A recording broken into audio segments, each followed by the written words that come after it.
Order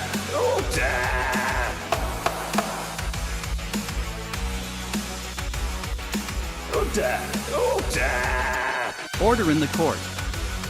All rise for Judge Ewok, Judge Volio, and Judge Junkie. Court is in session.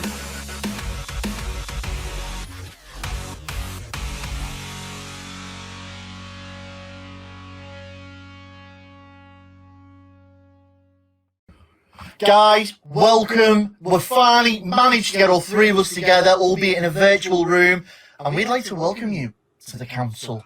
I am Volio, obviously Ben, Volio Gaming, and I am joined by the one and only Traumatized Ewok and Old Man Junkie, whichever way we are. But let's be honest, guys, this isn't my show, this is our show. Yeah. This is something we've spoken about for a while now. And we've wanted to do it. You know, we've spoken to our community very much. We've gone out to you and asked you the questions that you wanted to know about the gaming world. What were our views and thoughts about certain subjects? So we thought the best way to present it to you would be in this chat podcast form. So we are the council, residing Judge Ewok, Judge Junkie, and Judge Volio. So, gentlemen, let's converge. Okay, yeah, I'll start off. So, quick intro. I'm Traumatized Ewok, also known as Ray.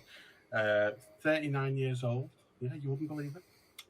But I've been gaming for about 36 years. I think the first games I played were way back on the Atari, Commodore 64, Spectrum ZX. Always loved my RPGs and my first-person shooters. And occasionally dabble in a little bit of online gaming as well. So, well, you all know my ugly mug by now, hopefully. I am Ben, aka Volio. I've been playing games since I was a nipper, so at 37 I'm not doing too bad. So I've had experience in many different consoles. Like my first console was probably a Spectrum, going right the way through to obviously the brand new Xbox Series X. And everywhere in between I've tried and played a little bit of everything, whether it be, you know, role-playing games, sports games, first-person shooters, real-time strategy, even dabble in the occasional tabletop. Hey guys, Judge Junkie here, short-term podcaster, long-time lover. Oh, it's off already. I'm 33 years old. I'm probably the baby of the bunch. I've been playing games like pretty much all my life. Start with NES, Amiga, Commodore 64, that kind of thing. My dad used to have them. Massive Mario fan. Got all the tats to prove it. And yeah, I'm pretty much into everything. FPS. Again, pretty much what Ben said, same sort of genres, really. I'm yet to dabble in tabletop, but that's something I've really been keen on. I just never got around to it. And yeah, just really excited to be part of the podcast. It's something I want to do for a long time. So I've actually pretty much like stopped on the streaming, more or less. I'll just be doing bonus streams and my charity stream once a year. So this is like my big hobby now, the podcast, and a 24/7 meme artist. been loving those memes. If I see another ghost meme, I've actually slowed down on the ghost meme. People keep asking me, people keep saying, put more on. I'm like, no, I'm going to wait. I'm going to give it a week and maybe like just trickle it because I don't want my page just be ghost memes. I'm sure you're just going through the Haynes manual of car parts trying to find something to stick the ghost on now. People keep requesting it, so the best one I had was the Toyota 1997 Tacoma, which just looked like a cock and balls. Love it. Guys, as you can see, no holds barred here. We are three hardcore gamers at heart, and that's what we're trying to get over to you. Now, within reason, and I use that word very loosely, there are no holds barred on what you can ask us. So if you do have any questions for us, or you'd like to see us talk about a particular subject, please, by all means, go and check out our socials. They'll be along the bottom there, thanks to the power of editing. But let's get down to it, guys. So obviously, with all podcasts, there's a little bit of a format. So we like to bring you the news first, and then we'll go into our specific subjects, which we'll talk about. So, news on the board. Gaming wise, I mean, the big news was the drop of the Halo campaign overview. or Halo Cry, as Junkie likes to call it. Don't be knocking Halo now. I've Otherwise, got this partnership's going to be very short. So I've got nothing against Halo. I've got nothing against Far Cry, but it does look very Far Cry. I mean, it's not a bad thing. It's just I think very yeah. formulaic. It's a long time coming, going open world. I think they dabbled with it with Halo ODST, and it divided fans a lot. But then those divided away from it kind of grew to it towards the end, so it counterweighed itself. But I think it's a long time coming. It's a good evolution for the series. Yeah, I mean, I love. I'm very new to the Halo franchise in terms of playing it. Obviously, I had huge respect for what it's done for the FPS genre all these years, but I played through on the streams this year and fell in love with it. And you say Reach was brilliant, and while it was open world, it was still quite linear. Yeah, so ODST obviously was like a side story to Halo 3 at the same time, wasn't it? You played as one of the ODSTs in New Mombasa, which was like the open world, but like you say, it was still very linear with where you had to go with that. From what we're seeing in the trailer, this looks like here's your map. It almost looks like they've done a copy and paste of the Ubisoft model. Here's your map, here's your exploration, go. Yeah. Yeah, I think for me it was like, and now we have outposts, and they'll be building defenses, and I was like, yep, that's Far Cry, but it carries itself because it's got the Halo mechanics. That's what will like bring it forward. That's what will separate it from Far Cry, and I don't think it was too Far Cry really. I think it's just there is a standard of that sort of game where you have an open world and you have to populate it with different things and having outposts or like battalions or little groups. It's just the way we're going. That's what we're in at the moment with that genre of FPS. I'm sure by season 3 of the new Infinite we'll have mixed it up a bit. I know they were taking pointers off Bungie again, so I'm sure some Destiny influences will come into that. Hopefully it'll just evolve dynamically over time, and I'm happy with how it looks. It looks great. I'm really excited to play it. Also, ODST is one of my favourite Halo games. It was just the juxtaposition because obviously you're so used to being a Spartan and being chunky and just being able to go around and punch crap out of everything. Suddenly people who haven't played ODST, Orbital Drop Shock Trooper. You're basically just a Marine. So when you're playing the Spartan and you're like towering over these Covenants, you're no longer doing that. You are very squishy. Well, yeah, of course. The mates in there, as well. Yeah, I think that's. I'm excited for it. I'm really excited for it, and it's 6 weeks away. Well, that's it. I mean, we've got the good news there of Halo so soon on our doorstep, but on the complete flip side of that, we had some news earlier this week from CD Projekt Red, didn't we? We did indeed. Not great if you've been looking forward to the next-gen updates for both Cyberpunk and Witcher 3. People were expecting the Witcher 3 one to drop this week at some point. However, it's been delayed until earliest second quarter of next year. And Cyberpunk is apparently going to be out before Witcher in the first quarter. That hits me hard because I am a massive Witcher fan as well. I think the series is amazing, obviously based on a series of books as well, so making that jump from literature onto the gaming platform has been brilliant. And then obviously moving it forward again, they've managed to produce obviously the Netflix series starring Henry Cavill based on the books. So that's what most people get misconceived about. They're not basing it on the games, although because the games stayed so true to the books as well, that's why you get a lot of crossover reference. One of the things, though, for me is, in a whole, it's looking like a little bit of disappointment as well, because not only have we now got the delay of The Witcher from CD Projekt Red, but Ubisoft have come out and turned around and said, well, guys, you know that Ghost Recon thing that nobody actually wanted? Well, we're going to have to delay that as well. And Division 2 over there. So, right now, I'm not going to lie, with all these things being put on the back burner, my attention is to the new releases coming out, your Forzas, your Halos, your Battlefields, your CODs. That's going to get us through until hopefully all these things are back in play. Yeah, I mean, the next couple of months look massive.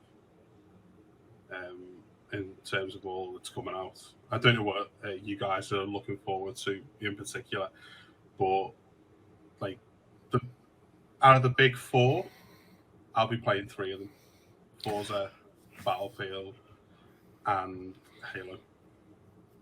Do you know, right? Interest in COD.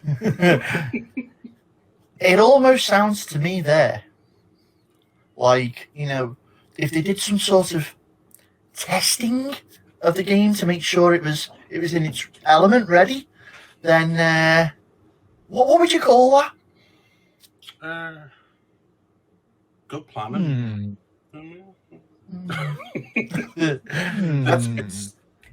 There's a word for it. Begins with a Simp. B. Yeah. Junkie, I'm sure you know it. That's what I am. A beta. Yeah. And with that absolutely stumbling segue, we come into our first segment, ladies and gentlemen. So our first topic of conversation is the battle of the betas. So we've had the Call of Duty Vanguard beta, we've had the Battlefield 2024 beta, and we've also had the Halo Infinite multiplayer tech test with Big Team Battle and the arenas as well. Now, the one that's probably had the least time on them is our man, Junkie. I'm going to throw it over to him and get his opinion first. So, because of my work schedule, I work 5 on 5 off, and I work 2 weekends a month. For some reason, I think the developers plan this in advance.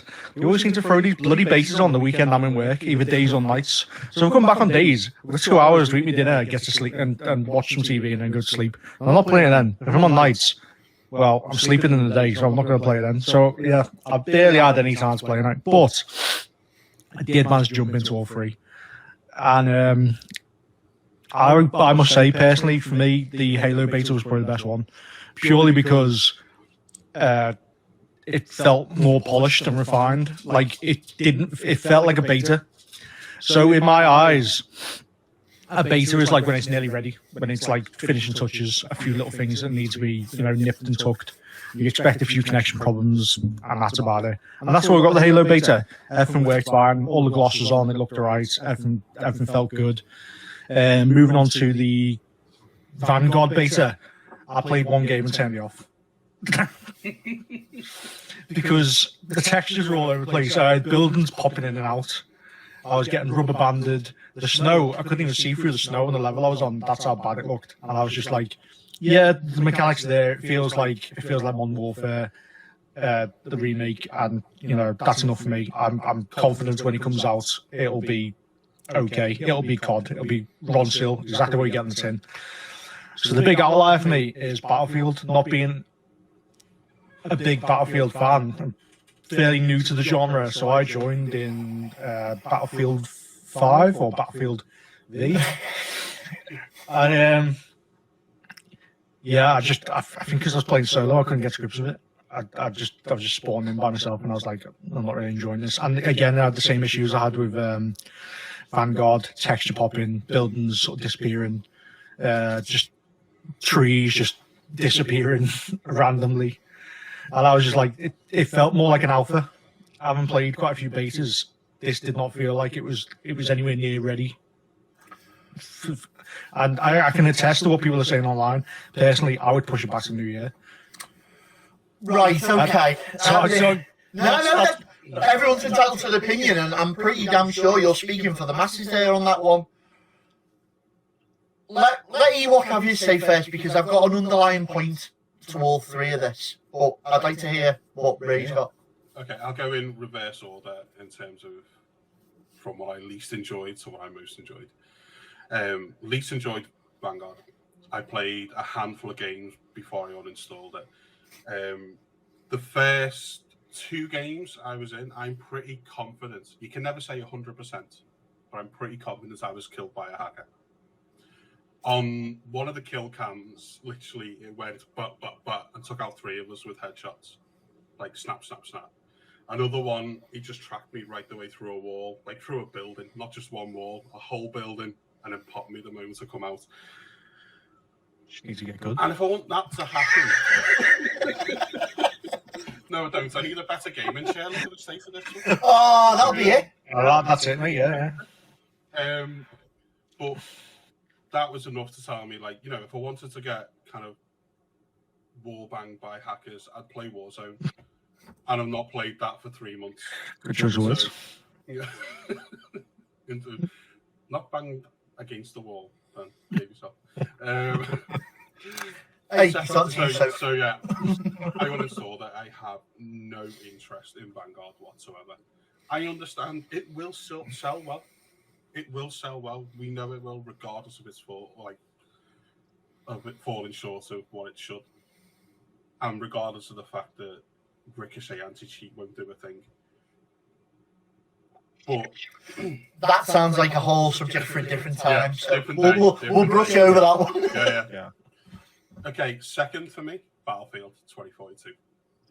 I jumped into it with one of my other friends, and with just the two of us, it didn't feel right. But then I jumped into it with yourself, William, and a few of your buddies, and it came to life. Mm-hmm. Literally running in the squad, it felt like Battlefield should. Yes, there was the texture popping. Yes, there was light issues and other things like that. It did feel like it needed more time in the oven. But I don't think EA are going to allow that. We're coming up to Christmas. They want the Christmas money. So, as much as I kind of agree with Junkie, it does need a couple more months, maybe. It's going to drop. And I'm going to play it, because I always play it generally in a squad anyway, and it's going to feel great. Halo. My word. Halo. Wow. Looked great. Played great. The big team battles were so much fun. The only downside for Halo, for me, was the fact that I got banned twice. And we think that was either down to disconnects or people in-game reporting. But it was a beta. There was going to be issues, but I loved every second of it. Right, okay. Now, I'll put my 2 pence in. The word beta means to be the second of something.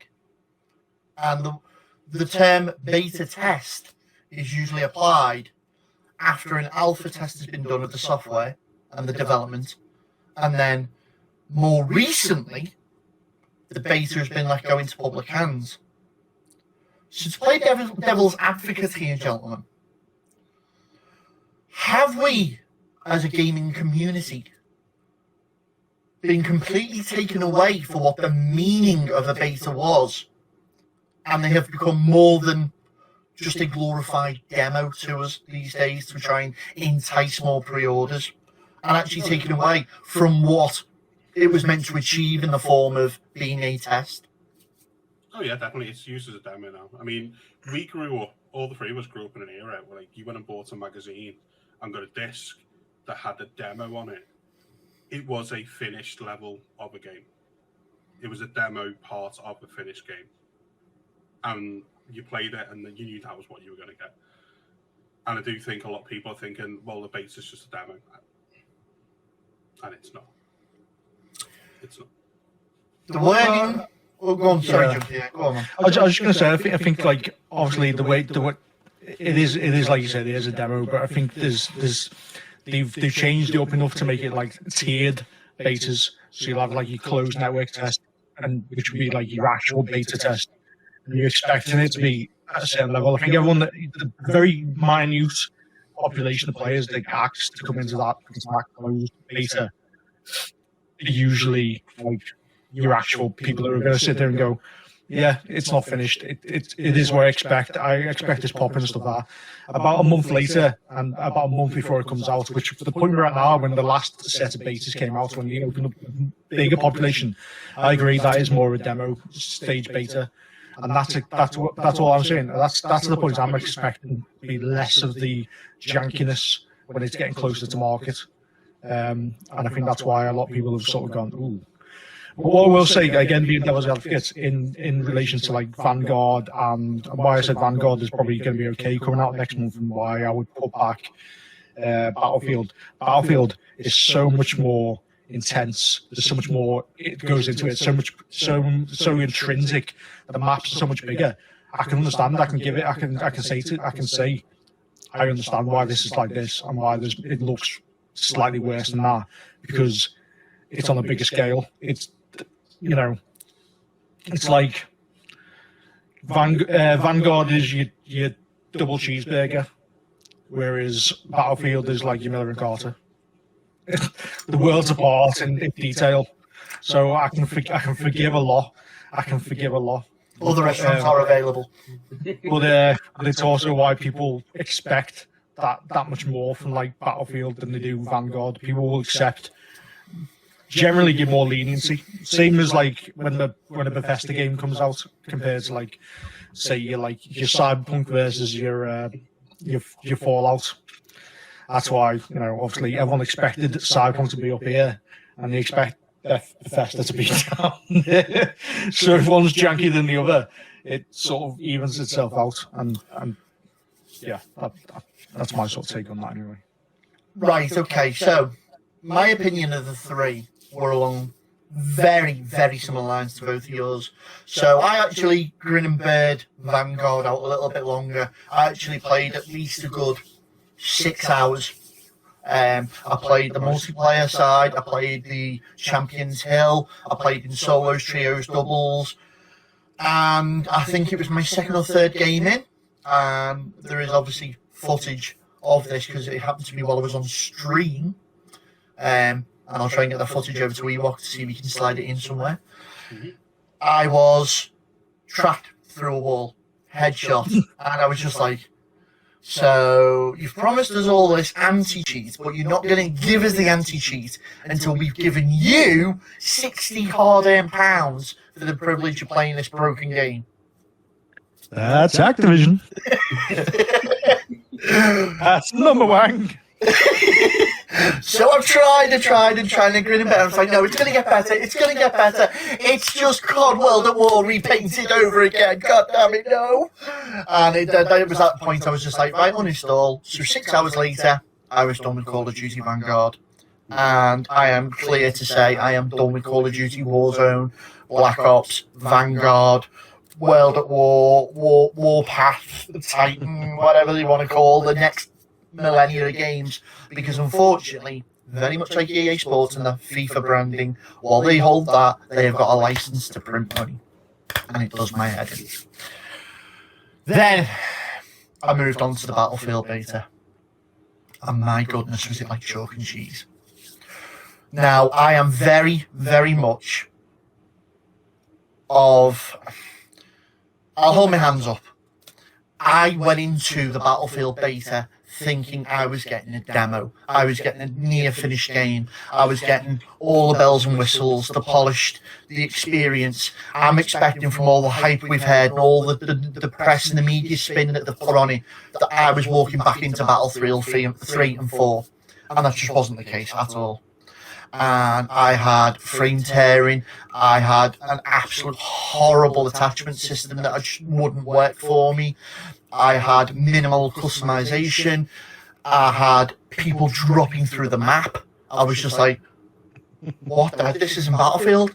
Why is it so broke? And it upset me because I built myself up so much for that.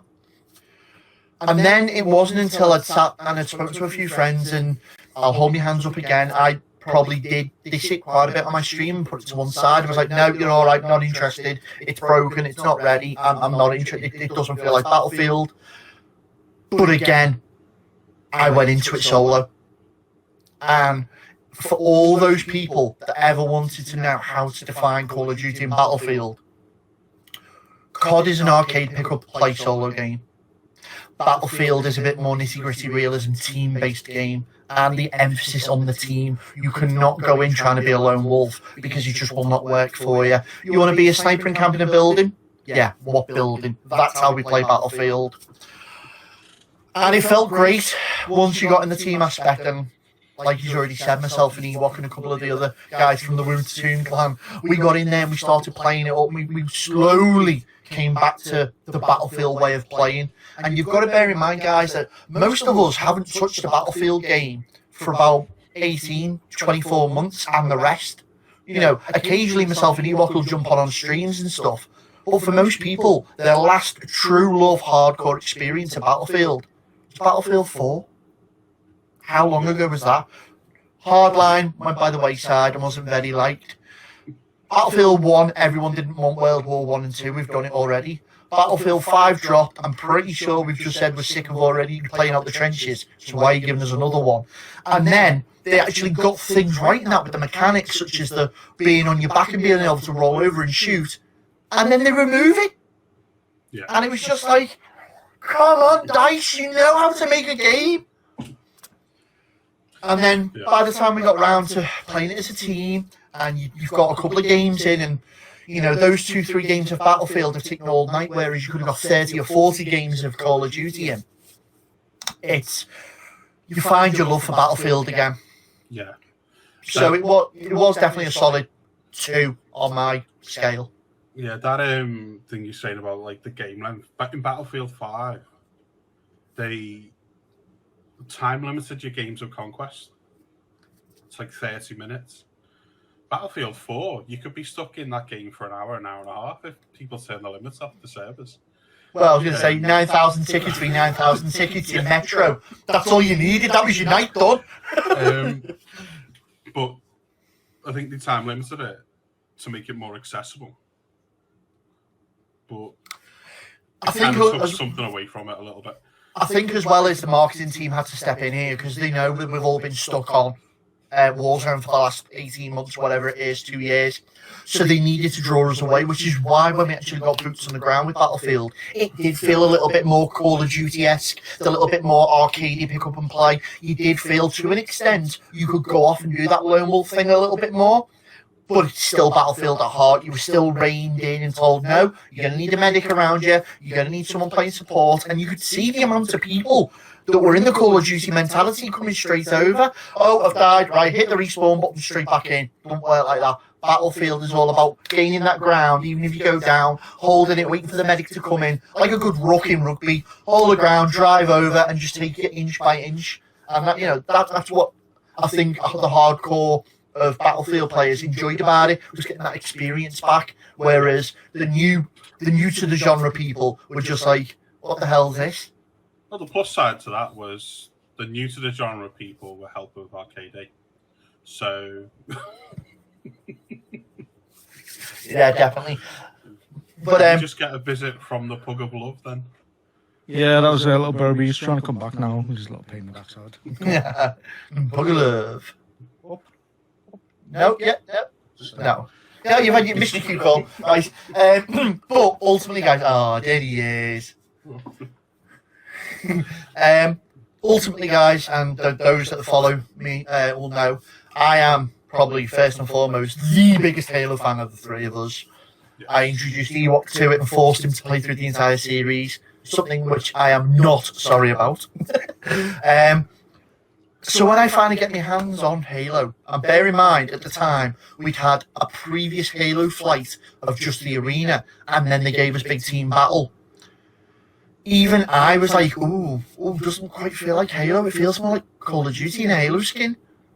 And then I remembered that that's basically what they've done with Guardians, Halo 5 Guardians, and I had to go back to the MCC, play a bit of that again, get back into the use of the flow, because obviously Halo plays completely different to the likes of Battlefield or Call of Duty. It's a junkie speciality, you know, the Destiny style of gameplay. And then once it clicks again, there's just something about it, and it all comes flooding back.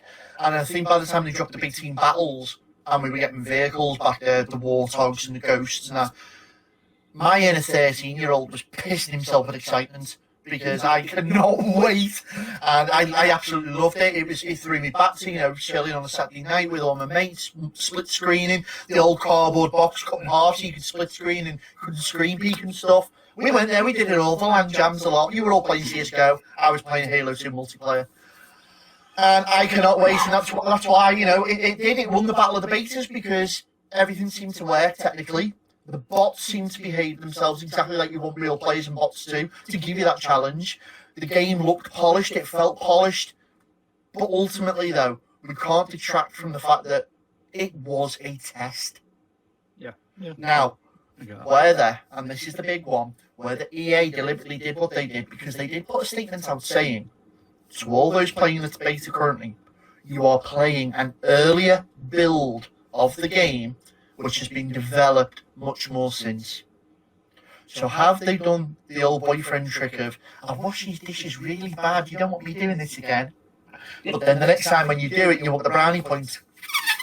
And it's squeaky clean, you go, look, oh, I've done it!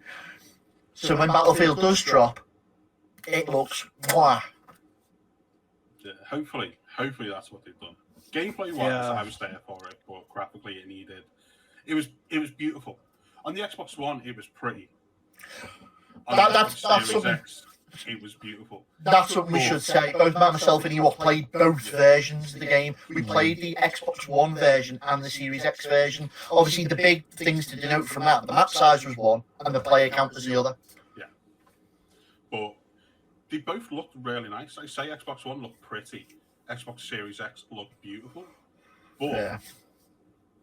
there was lighting issues, there was slight graphic tear, there was texture pop. If they can get that ironed out, it's gonna look incredible. Yeah, I think it'll look fine. My sort of like one caveat with this is an alpha build from such and such blah blah blah. Very risque move, because if it does come out and it's a big steaming pile of crap, then they'll go, well, you said this.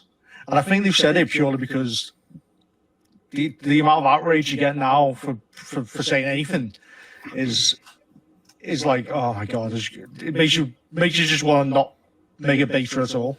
Yeah.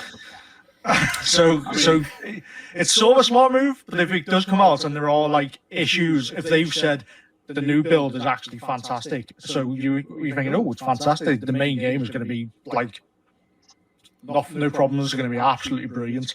But if there's anything that like resembles that pre-beta build that they let people beta on, then you just know that the very small minority are going to be just on Twitter, on the streams, and massive headache for EA, and they really don't need it. After the catastrophic launch of Battlefront 2, I don't think they can handle another bad launch of a game, especially of something of this magnitude, such a big franchise as well. Yeah, one of their powerhouse franchises. But then it could be offset by Ricochet being terrible. But again, guys, that's a whole... But talking about like how the games look and delays and all stuff like that, you cannot deny that the 343 team have used that year. Oh yeah, they pulled it out of the bag. Really put the work in. From what we saw a year and a half ago, where they were like, "This is Halo Infinite," and everyone was like, "What?" Like, so now, graphically, visually, it's stunning. I think the only thing I want to see done with Halo, and this is just personal like bias, and I'll probably get used to it, is I'd like the TTK to be lowered just ever so slightly. It did feel a bit spongy for me. I won't lie. Tiny. No. As a hardcore Halo fan, I am totally with you on that one, because I think I am guilty of playing too much Splitgate with a very, very similar Halo-style game, and getting a quicker TTK on that and going over to the actual Halo and going, Yeah. why didn't that feel the same, considering they're based off you, kind of thing. I think depending on well. shields, yeah, I think depending on shields and stuff, you could put a whole clip of the battle rifle in someone and still have to reload. And as you say, having played Splitgate and having that mentality of, 3 or 4 rounds for the battle rifle does it, and then you go over to Halo. And it's like, no. It might be deliberate. It might be like when D2 first launched and they did 4v4 instead of 6v6, and it was very much a team shooter. You need to get your team shots in there. Might be the way they're going. But I don't know. Hopefully they'll just tweak it a little bit. But if not, I'll get used to it. I'm sure. I did find over the it weekend, feels good anyway. the more we played, the more I got used to that, to the point where I actually had a couple of like plays where I took out 3 or 4 people, like, v me, because I've adjusted my gameplay and stuff like that. But gotta get those headshots. That's probably why I got banned a couple of times. Right, guys, so remember, Call of Duty Vanguard is available on both Xbox and PlayStation and PC. That will be coming to you on the 5th of November. Halo is exclusive to the Xbox and will be dropping on December 8th on all consoles. And then finally, November 19th gives us Battlefield 2042 available on PC, PlayStation and Xbox. Make sure you get your pre-orders in, guys, with your retailers. I remember Halo drops into Game Pass day 1. Oh, talking of Game Pass, that's like a bit like a live service, isn't it? Really, there, look. I think it might well be. Yeah. And that one was smooth as butter. It's also the best deal in gaming at the moment. We're not endorsed by Microsoft at all, but it's true. Right, okay. An argument here. Right, okay, so our next topic, which we're deciding to approach, ladies and gentlemen, is that of the live game service. Now, you might ask, what do we mean by live game service? So I'm going to throw that one over to Ewok to explain. Well, basically, a live service game is anything where the developer supports its ongoing gameplay. So if you think of your likes of Destiny, Division 2, Borderlands, other games have ventured into it, like Anthem. But yeah. But anyway, anything where the developer is constantly working on improving the Warzone. We hate to say, but Warzone's a live service. Warzone's live service, yeah. So anything that has constant live support from its developer to keep the game running, in terms of DLC, game patches, and expansions, is a live service game. You probably played them without realizing you're playing them at times. Now, this is a big can of worms to open because there are so many tangents to this. So we're going to try and be a little bit tight with what we're saying, keep it into the narrow subject of the actual service as a whole itself. How are the games being supported? Are the developers doing the job? Are you getting your value for money? Junkie, you by far are the biggest Destiny player amongst the three of us. I have got some fair hours with my Titan. Titans are all to cry on. But I can't even talk to him. He's just a hunter. He's disgusting me. And you, I do have a Titan. Yeah, I know. So you show some support, so I can bear with you. But Bungie, right now, is it fair to say that Activision have left a little bit more of an impression on them than we originally thought? See, I've been debating this all week. Someone. There was a metaphor someone used, and I won't use it because it was a bit crude. I think it's probably not best to go there. But someone said people. It was based on the lines of people just keep going back to Bungie, like they have Stockholm syndrome. A lot of franchises seem to have this, where like they double down theory, they can do no wrong.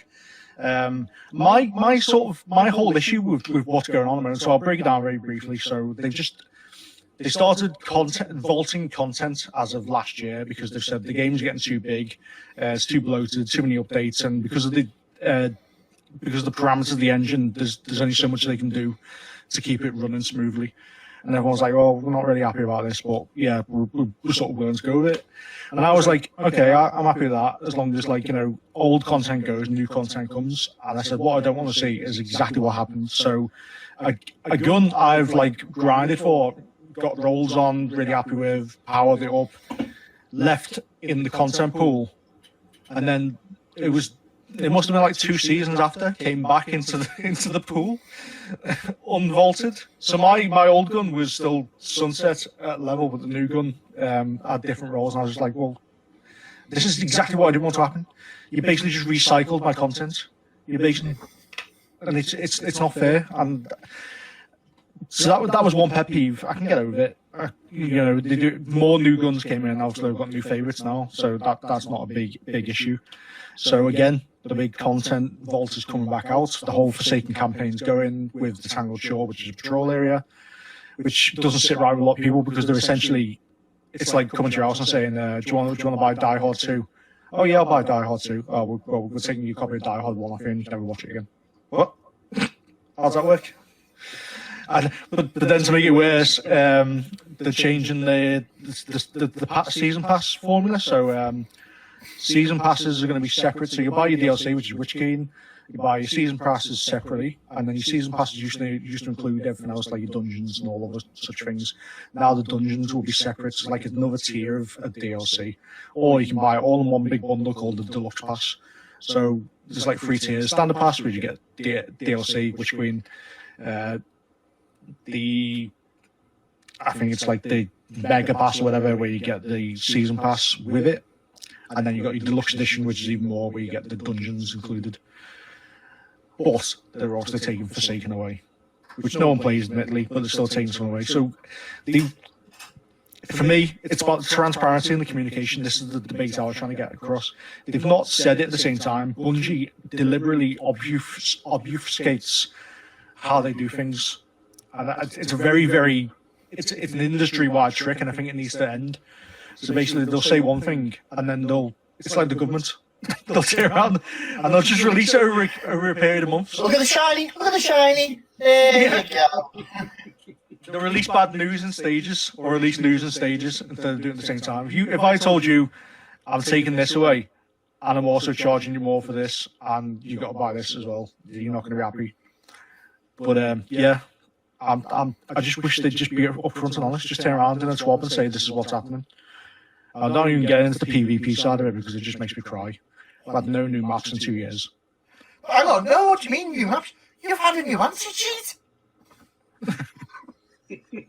Oh yeah. I'm sorry, Bungie fans, I'm sorry. We've got Brass Eye, or whatever it's called. Brass. I think my take on removing content, what they've been doing, and especially with the Forsaken, removing the entire campaign and the Tangled Shore,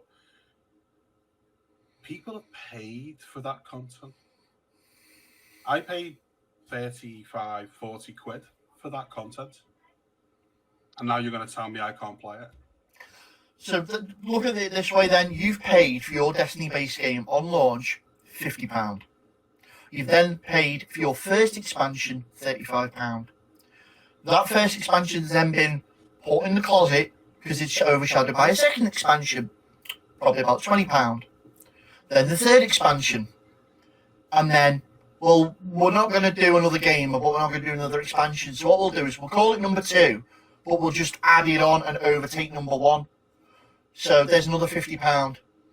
But each of the DLC for this is actually going to be a solid 35 quid. And then we'll add a season pass as well, which is about £11 a season. And correct me if I'm wrong, are we in like season 16 at the moment or something like that? Yep, season 16. The longest season known to man.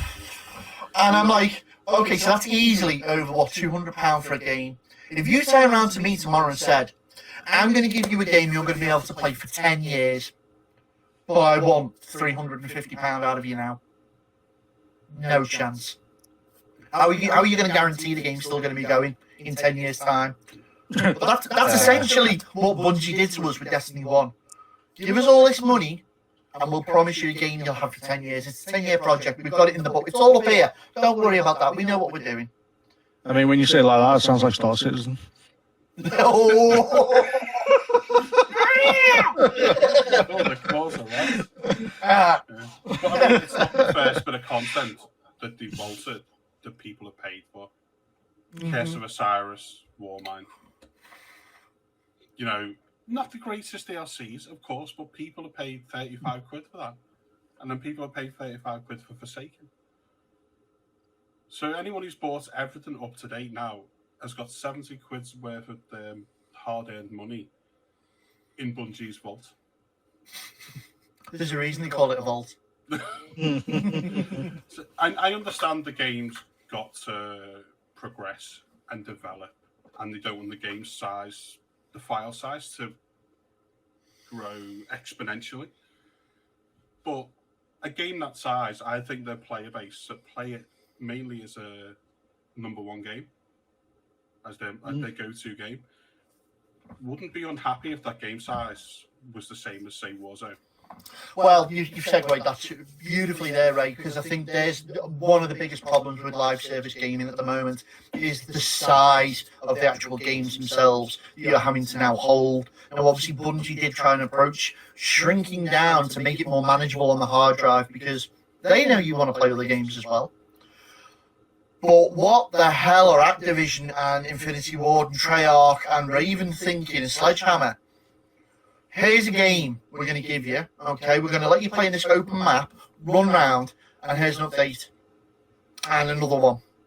And another one. And you know that terabyte console you just paid £500 for? Well, we want 3/4 of that. Yeah. Well, you're going to give me some money towards that one. No, because you're going to pay us for the privilege of that. And Warzone is probably the best and the worst examples of live service gaming at the moment. Yeah, I mean, here's a 30 gig update. The only thing that's changed is the store. Yeah, we've done all these hotfixes. Again, you touch again a good little segue. So the best and worst examples would be the battle pass. The battle pass on Warzone, I've got to say, is absolutely bloody brilliant. It's probably the best value for money out of all the battle passes. Compared to, again, if we're going back to Destiny, the Destiny battle pass needs an upgrade, especially if we're going into this tiered DLC pay as you play type genres, like buying your dungeons separately. We want silver in our battle pass. Your issue there is Call of Duty stole that formula and that ruling from Fortnite, Yeah, who were owned by Epic, who just steal everything. You like that dance? Buy it for V-Bucks. Or you like that costume? Buy it for V-Bucks. You know? And they stole that from EA. So it's one big nasty loop. They're all just backstabbing each other. So the moral of the story is play Nintendo, guys, because nobody cares. Play Nintendo, bloody hell. I'm joking. Yeah, but I don't see Pokemon doing it wrong. Nintendo are even worse. Let's not even get into that. You know, here's all your Nintendo 64 games only for £50 for a year. I've already bought on every single iteration of Nintendo. Dad, look, shiny. But Don't get me started on Nintendo. But I think Dan hits on a good point. Nintendo. Live service games. Live service games now, every single one of them's got a battle pass. They've all followed that model. Mm-hmm. And they're expecting you to put your hand in your pocket. If you're playing, say, Warzone and Destiny and Division, and if you're playing Fortnite, you know, if and Apex. Apex, if you dabble in all of them and want all the of the season passes. I'm thinking of hard, you know what I mean? And Rocket League, and we all dabble in a couple of them games, and we all have to put another tenner into each of those games every time the new season rolls around. Unless you commit to it. And that's where they've got you, and that's how it's very cleverly done. It's a proper carrot and donkey situation. Here's the battle pass. Do it right, and you'll only have to pay that £10, £11, £12 once. Yeah. Mm-hmm. As long as you commit your time to us. Yeah. Well, that's sort of like the thing, isn't it? Majority, we're the minority of, obviously, as like yourselves as streamers and me just a hardcore gamer enthusiast. We jump around the games a lot, whereas most people will just say I main Apex or I main Call of Duty. And now and again you'll get people that like will jump off the band for a year or two. Like some people just get so burnt out they'll go, I'm not playing Warzone anymore. They'll play Apex and they'll jump on Apex for a year. And it's sort of like your internet provider. They generally pass you around. They'll generally muck up at some point, and you'll go, oh, I'm sick of this, I'm going here, and they'll get caught by that company. It's like a little it's like racketeering, really. That's all it is. You're passing around, oh, Apex has got me for this year, or Warzone's got me next year. No one's really losing out. You're not wrong there. I'll hold my hands up straight away. I think currently active at the moment, I have got the Splitgate Battle Pass, the Fortnite Battle Pass. I think I bought the Rocket League Battle Pass because they hooked me in by saying, "Oh, you're a legacy player. Here's some coins." What you mean? You mean I've been playing it since day one? Even after you messed it up, I carried on, grit my teeth, and went through with it. Then Call of Duty. See, COD for me and Warzone's a whole different topic and subject again. But my biggest issue with the live service gaming, and it wasn't just the Battle Pass as well, it was the fact that, and they've taken this model from EA. Here's your main game. Then here's your Battle Pass. Now look at all these shiny little packs you can buy extra as well. Now the choice is, do you blow your money event in the Battle Pass for the packs, or do you buy for the next Battle Pass? And then they're giving you that decision there. And now more recently they're going, well, we understand you might want to buy some of those packs. So if you buy this pack, we'll give you some of the coins back, but you've got to do in-game content for it first. And again, very much similar to Fortnite with that model. So they're very, very, very clever when it comes to the business models. Oh yeah, that's how Warzone's got me a few times. So I became like the Martin Lewis of my little group at one point on Warzone. I'd be turning around the start of the season and trawling through the little store, and I go, well, if you get this, you get 2,000 coins, and you get this skin that I don't really want, but I'll get it anyway because it costs nothing, and I'm only paying £17, and I can use this to buy this, to buy this, to buy this, and I'll actually be saving myself like 20, 30 quid in the long run and get free packs out of it. And I go and like speak to some people and I'll be like, oh, don't do that. And they go, oh, I've already bought this and I've already bought this. And I go, oh, you shouldn't have done it. And they've gone, oh, Christ. How did you know that? I was like, just rooting around. And it just feels like you really have to like root into the system to find these little perks, little tweaks. And it is clever. So obviously, you'll have a very, very small amount of people that will do this. And obviously, they put it in forums that they found these deals. But then you'll have the majority that'll just go on and they'll just go, oh, I want that. 20 quid. Boom, gone. Mum's credit card. Microtransactions. Now, gentlemen, that is one I will get on the soapbox for at a later date. Yeah. Coming back to the live service games. So It's a 2-hour podcast by itself. Well, one of the other ones that myself and Volio play, guys, is Division 2. Oh, yes. Now, it's been sort of in limbo the last year. They had a great first year, a brilliant expansion with Warlords of New York, where you effectively got to finish Division 1 storyline. And then it blew open all this rogue manhunts, like rogue agents and stuff, and it was brilliant. But then at the end of that, they were like, we're done. At which point the community was like, well, hang on. This is a live service game. We were expecting either Division 3 or more content. So they've gone, well, okay, then we'll make you more content. However, you're going to have to play Year 2's content all over again. Now, it sounds like a bit of a rough deal, considering season passes and stuff like that. But what I liked about the way they did it was they said it right. If you bought Season 1, Season 2, Season 3, if you bought those battle passes last year, they'll still be active this year.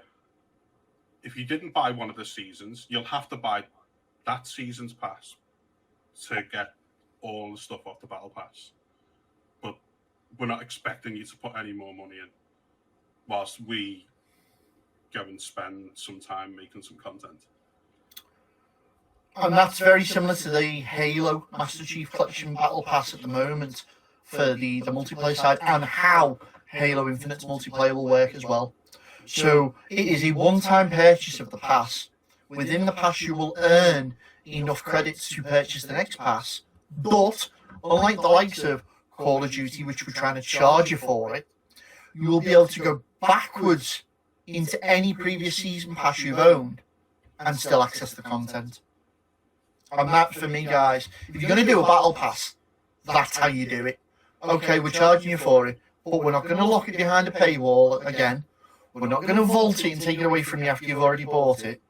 It's yours to pick up at which point, whenever. So for argument's sake, you go halfway through Season 1 and say, do you know what? The stuff that's in the later end of this, not really my thing. And then Season 2 drops and you go, oh, I really like all that. And you go right the way through Season 2. And then you finish that pass and there's still time before Season 3 and you go, do you know what? I'll just go back and unlock the rest of Season 1. I've still got something to do there. Yeah. And I The think amount of times that's a model. pass Yeah. and gone, there's 10 days left. I'm gonna have to hammer this if I want to get my season pass value. Or I just say, right, well, there's 40 levels down the drain. Yeah, the amount of times again, COD is the biggest one for that for me. Yeah, I didn't know that. It's a good idea. It's a good idea. Again, like my experience is mainly with Destiny, and if they did that, it'd be much more preferable. So Destiny's always been bogged down with stupid currencies and limitations like that. So there are workarounds, but I don't want my game to have workarounds. I don't want to have to troll Reddit trying to find workarounds for a system that should be in place to make me, the consumer, feel better. I shouldn't have to like play solo for like a 5-hour session, build up 40 bounties, and then go, oh, to get the most value out of this battle pass, I need to now get Ray online.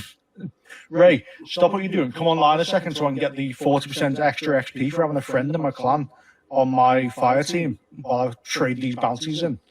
I shouldn't have to do that. It's ridiculous. I understand why they've done it to an extent, but it's just more balance. Be able to do that.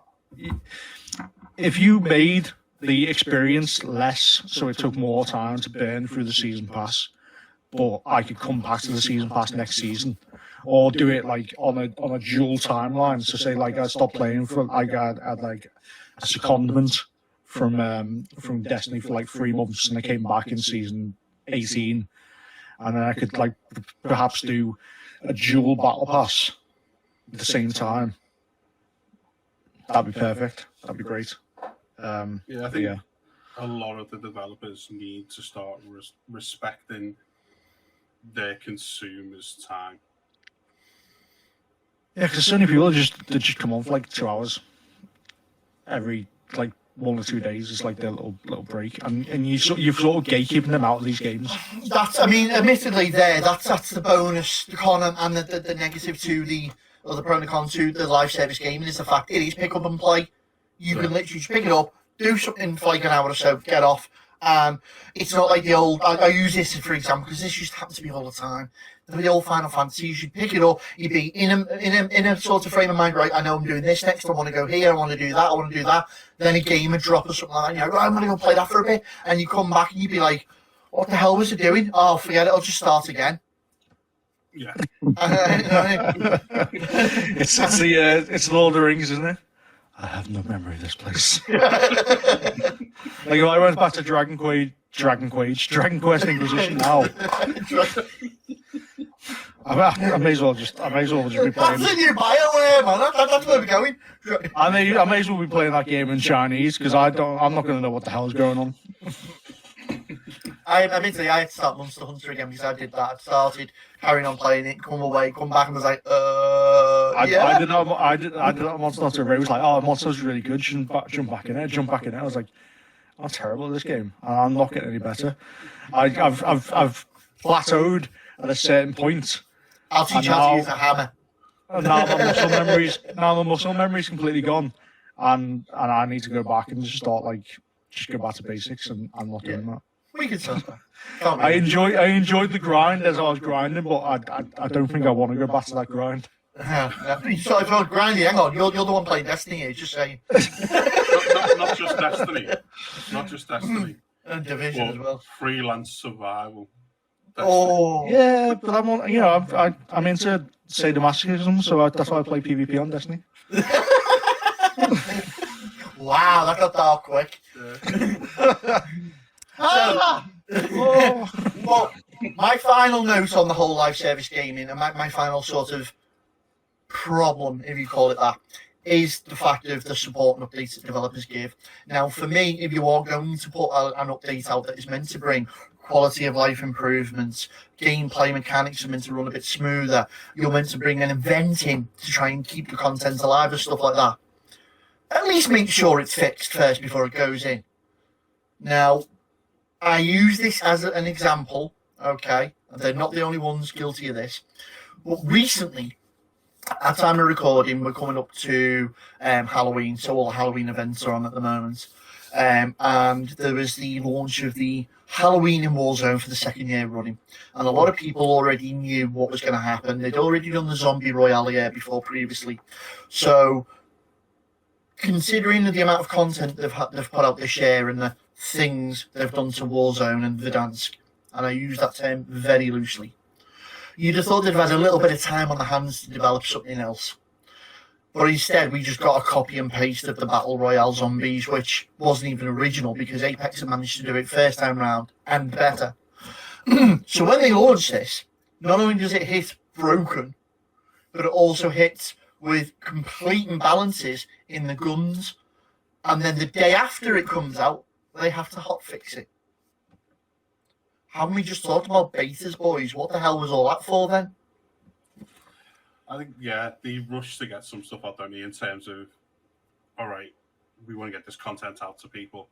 And I think there is an issue now with developers. We can fix it once it's out. Yeah. Not, let's make sure it works and then put it in the player's hands. It's get it out, and then we'll scramble to fix it afterwards. I mean, that was all. Yeah. I was just going to say that was always going to be the issue when like the age of the internet came in and you could hot patch, hot fix games. That was always going to be like they very rarely talk about games going gold these days because it means nothing. It's just a timestamp now in industry. The game's gone gold. It doesn't mean where it used to. The game's like fully ready. Like obviously when a game came out on disc or cartridge, it was make or break. If your game was broken, it was broken. Superman 64. Toka Race Driver 2. I remember seeing that so many times. And it's just, yeah. Can you imagine getting Sonic the Hedgehog getting to the last level and it be broken? Well, like Ninjas in Time. TMNT. That massive jump that's just impossible. Yeah. I think like Bungie need one whole department that's simply dedicated to seeing whether future expansions or DLCs work with Telesto. I thought that was what DJ's job was. Ooh, shots fired. I'm pretty sure that Telesto is the real life iteration of Ultron. Oh, no. Watch. Oh, goodness gracious. But no, ultimately, I think you are right. The age of the internet did bring around the whole thing of not only being able to play live service gaming, but then, taking one core game and expanding on it and on and on. And if you want to look at a classic example of that, you need to look no further than World of Warcraft. Here's a game, now here's the expansion, and another one, and another one, and another one. So why is it Blizzard can get it so right? Questionable. Would Call of Duty get it so wrong? Bungie got it so wrong. Is it because World of Warcraft players and PC players in general were kind of used to that thing, so it was completely new to console players? Maybe that's for a different time. Yeah, I We think you're could right. spend an hour or two on that as well. or to say, Blizzard are usually okay with it until launch night. You are not prepared. Just means their service, basically. I think a lot of that, we won't, like I said, we won't delve into it too much, but I think a lot of that comes down to genre as well. There's a lot of forgiveness in the RPG space than there is the first-person shooter space. So Bungie trying to straddle the two has been an ongoing source of frustration for many people. Oh, it's not FPS enough. Oh, it's not RPG enough. And it'll always be that way. And obviously, I'd say Call of Duty is probably having similar issues. It's not an RPG, but when you start bringing in major modification for a very simplistic game, like as you said, it is and was always an arcadey pick up and play compared to your more sort of refined Tarkov style PUBG. It's trying to straddle those two lines, and it's trying to do it in the most simplified form for its not simple base, just people who like to just jump on and play the game. I suppose another big thing as well, we should, because we're talking about the beta and the whole live service gaming. Should developers know that on the launch of a game, considering the number of people in the base they've had, the server capacity should be ready. And I look here, unfortunately, I love the guys to bits, but 1047, they were completely caught off guard when they dropped Splitgate openly. And also, let's look at Rockstar, a really well-established company, when they opened up those GTA 5 online servers for the first time, and it literally dropped them through the floor. I think there can be a level of forgivability depending on the size of the team. So 1047, just a bunch of guys that made a game that was, in their mind, was fun, but wasn't like... It wasn't even a serious game, was it? It was a joke around. Yeah. It was like a university project, wasn't it? Yeah, and they kind of thought, right, we've got this small pool of players that have been playing it. We're only going to get a couple of thousand playing it at most. So, because there was no advertising, it was all word of mouth. First time I saw Splitgate, Junkie was playing it. Yeah. First time I saw it, he was playing it, I think, yeah. I don't even know how I found it. Yeah, I turned the Xbox on, went on friend, saw Splitgate, said, what's that? Went into the store. All right, that looks all right. Downloaded it. And I think that's how a lot of people found it. Someone they knew started playing it. All from me. I heard the word Halo Portal multiplayer and I was sold. I didn't need any more. And do you know what? That is probably the most fun I have had gaming openly in the last 2-3 years, including content I have paid for, full games or even just add-ons. I'm so happy, and you know what? Massive congratulations to the guys over at 1047. It's great to see such a small thing take off, and it's kind of given the gamers back something we've wanted for a while, which was the closed-in arena shooter, just for fun. Not worrying about buying extra content here and there, not having it rammed down our throats, not having to worry about, will all my stuff get locked away or reset, or I've got to have this pack because it has this gun and it's overpowered. Everyone's on a level playing field. Everything is literally cosmetic. There's the map. Go. Yeah, I think you hit on something really important there. Giving us that arena shooter that we've been missing. They made the game because they were missing arena shooters. Yeah. And they didn't realise just how many people were thinking the same thing. Everyone's sick to the back teeth of battle royales now. We all know this. And because they were such a small team and they didn't expect that reaction, you can kind of understand the server queues, the server lag, the crash, and all of that, and how quickly they got onto it. Which is my argument. You then look at the flip side of an established company like Rockstar, who hyped the living hell out of GTA and said it's going to be the first time you're going to be able to play online, play with your mates and all that. Okay, it's an open sandbox world, so there's a lot of processing power going on in the background there to keep the world alive. But when you open those gates to the world to come flooding into as well, you've got to be prepared for that. Yeah, I think you need to over-prepare. I'm messing around about, like, Blizzard, you're not prepared. You think about every single time they dropped an expansion for Warcraft. Mm. You played on release weekend or release day, you're in peril. Because yeah, definitely. It's the same for every major brand that releases. There's always a server queue. Destiny, Apex will be completely broken next week. Next week or the week? I think it's a few weeks when season 11 starts. That'll be broken. Imagine Warzone. Even though Vanguard day one, man, you try and get a game there. Everyone's like, oh, it's crap. No, they'll still jump in. It'll still be massively oversubscribed. Every major game like that. And I think I get this for 1047. This probably jumps on another topic we can discuss in depth on another time, and that would be they didn't understand the metrics of their game. So they launched on PC on Steam, and Steam has so much crap on its sort of store space. A lot of stuff gets shoveled behind. It's buried in shovelware, and I think this is where especially Microsoft at the moment is absolutely killing it in regards indie games and pushing publishers out there into the forefront. They just weren't expecting to sort of have that backup, and if it was hidden on the PS Store, it probably got lost as well. I think Microsoft is what actually pushed it on the console space, and they just weren't expecting it, and it's blown up because it's works out well. It resembles old Halo so much. It just it's good synergy. It makes sense that it would come out good on there. And then obviously anything that gets picked up on Microsoft will get picked up on Sony if it's free. And that's this is what I'm expecting it. Well, that's it. They've taken something that everyone loved, the gameplay from easy gameplay from Halo 2 and they've modernised it without ruining it. And I think that's what they've done. Well, And on that they've bombshell, got, come on. Yeah. big like Rockstar, Blizzard, all of those. They've got no excuse for day one server issues. They just don't invest in the servers because it means spending a bit of money.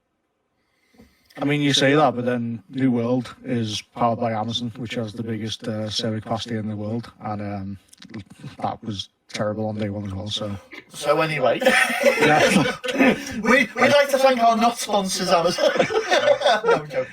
Right, guys, I hope you enjoyed that. That was episode 1 of What is the Council. Please, by all means, hit us up on our socials, ask us questions, whether you want to know about us as gamers or whether you want to know about a particular subject or whatever. We will be back in the near future, tempting fate, and hopefully we'll be able to answer some of your questions then. Until then, I have been residing, Judge Volio. I've been residing Judge Traumatized Ewok. I've been residing Judge Junkie. And court is dismissed. Order!